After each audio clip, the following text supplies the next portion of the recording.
अस्सलामु अलैकुम वरहमतुल्लाहि वबरकातुहू।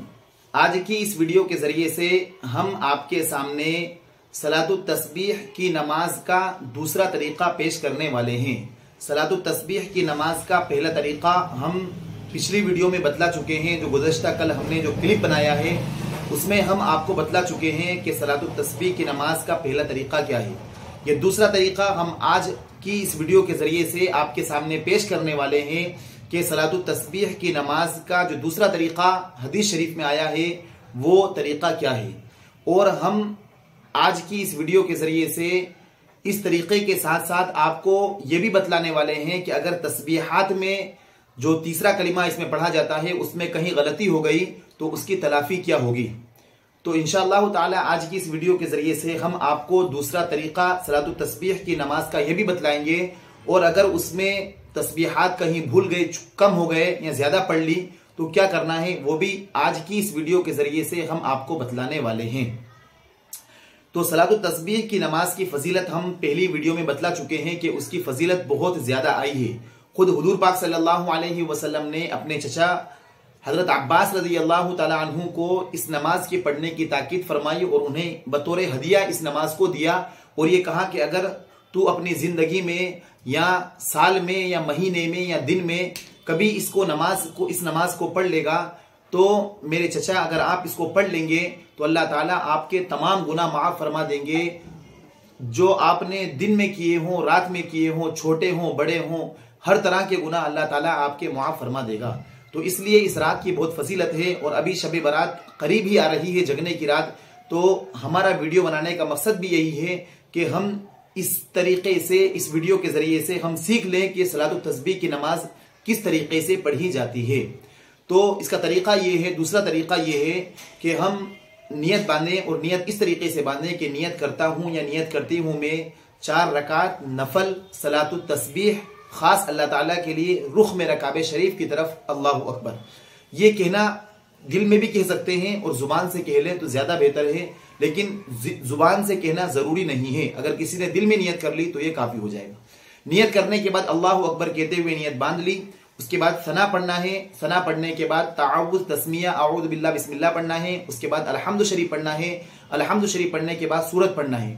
सूरत पढ़ने के बाद रुकू में नहीं जाना है, बल्कि सूरत पढ़ने के बाद 15 मरतबा इस कलीमे को सुबहान अल्लाहि वल्हम्दुलिल्लाहि वला इलाहा इल्लल्लाहु वल्लाहु अकबर 15 मरतबा क़याम की हालत में इसको पढ़ना है। फिर उसके बाद 15 मरतबा पढ़ने के बाद रुकू में जाना है। रुकू की तस्बीह सुबहान रब्बियल अज़ीम पढ़ने के बाद फिर 10 मरतबा रुकू की हालत में इस कलिमे को सुबहान अल्लाहि वल्हम्दुलिल्लाहि वला इलाहा इल्लल्लाहु वल्लाहु अकबर 10 मरतबा रुकू की तस्बीह के बाद इसको पढ़ना है। फिर उसके बाद समी अल्लाहु लिमन हमीदा कहते हुए खड़े हो जाना है। रब्बना लकल हम्द कहने के बाद फिर 10 मरतबा खड़े होने की हालत में इसे पढ़ना है। फिर 10 मरतबा पढ़ने के बाद पहले सजदे में जाना है। पहले सजदे में सजदे की तस्बीह पढ़ने के बाद 10 मरतबा फिर इस कलिमे को सुबहान अल्लाहि वल्हम्दुलिल्लाहि वला इलाहा इल्लल्लाहु वल्लाहु अकबर ये पढ़ना है। फिर पहले सजदे से उठने के बाद दोनों सजदों के दरमियान जब बैठते हैं उसमें भी 10 मरतबा इस कलिमे को पढ़ना है। फिर 10 मरतबा पढ़ने के बाद फिर दूसरे सजदे में जाना है और दूसरे सजदे में भी इसको 10 मरतबा पढ़ना है।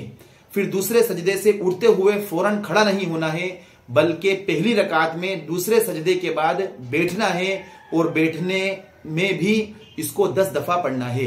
यानी ये तस्बीह ये कलिमा एक रकात में 75 मरतबा होगा।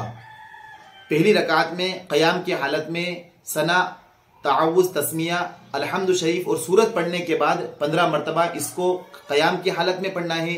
10 मरतबा फिर रुकू में पढ़ना है। तो 15 ने 10 25 हो गए। फिर 10 मरतबा रुकू के बाद खड़े होते हैं समी अल्लाहु लिमन हमीदा उसमें पढ़ना है। तो 25 ने 10 35 हो गए। फिर पहले सजदे में 10 दफा पढ़ना है, 45 हो गए। फिर दोनों सजदों के दरमियान 10 दफा पढ़ना है, 55 हो गए। फिर दूसरे सजदे में 10 दफा पढ़ना है, 65 हो गए।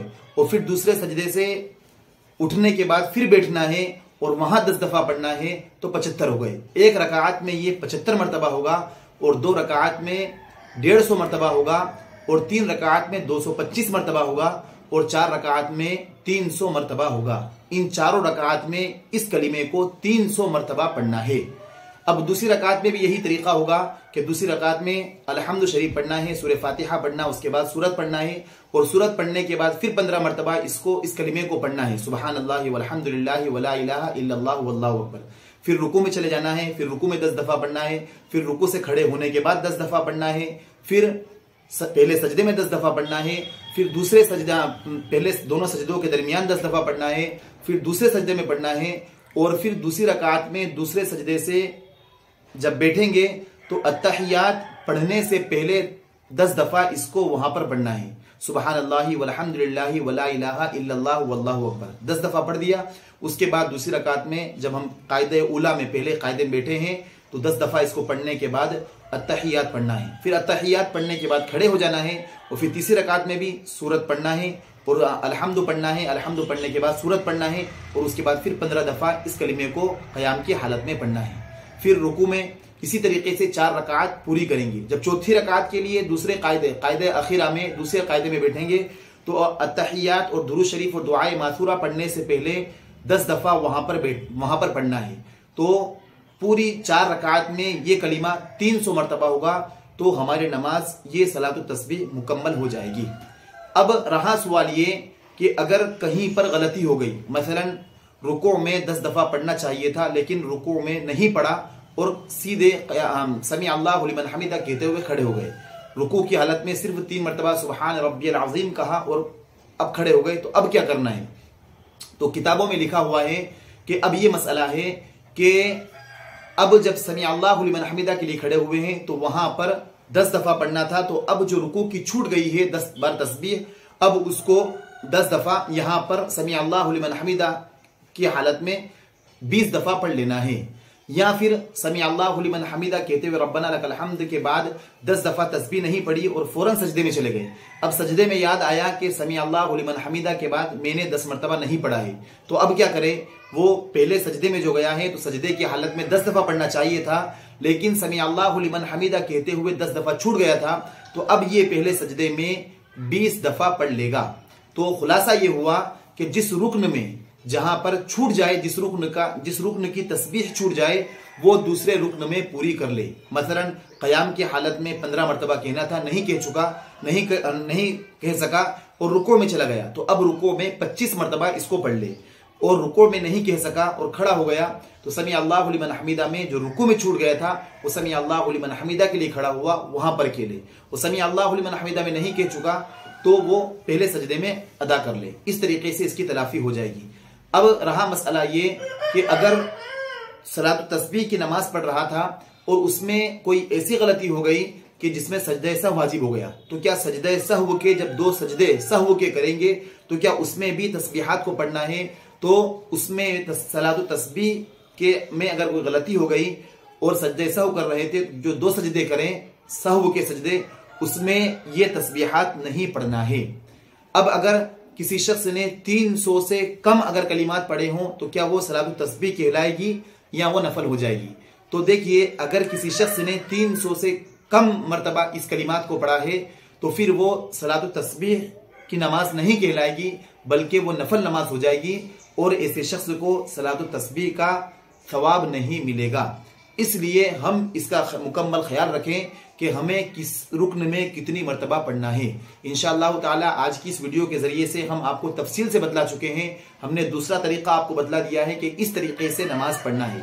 ये दोनों तरीके, जो पहला तरीका हमने पहली वीडियो में आपको बतलाया गुज़श्ता कल की वीडियो में, और आज की वीडियो में हमने आपको बताया, ये दोनों तरीके हदीस शरीफ में मज़कूर है। दोनों तरीके से हम सलातुत तस्बीह की नमाज पढ़ सकते हैं। और अगर उसके बाद भी आपको समझ में ना आए तो हमारी वीडियो को आप मुसलसल देखते रहें, बार बार देखते रहें। इंशाअल्लाह ताला आप सलातुत तस्बीह की नमाज का पढ़ने का तरीका मुकम्मल सीख जाएंगे। और आपसे दरख्वास्त है कि हम अपनी माओ बहनों को भी इस वीडियो को दिखलाएं कि सलातुत तस्बीह की नमाज इस तरीके से अदा की जाती है, इस तरीके से पढ़ी जाती है। इंशाअल्लाह ताला उनको बड़ा इस फायदा होगा।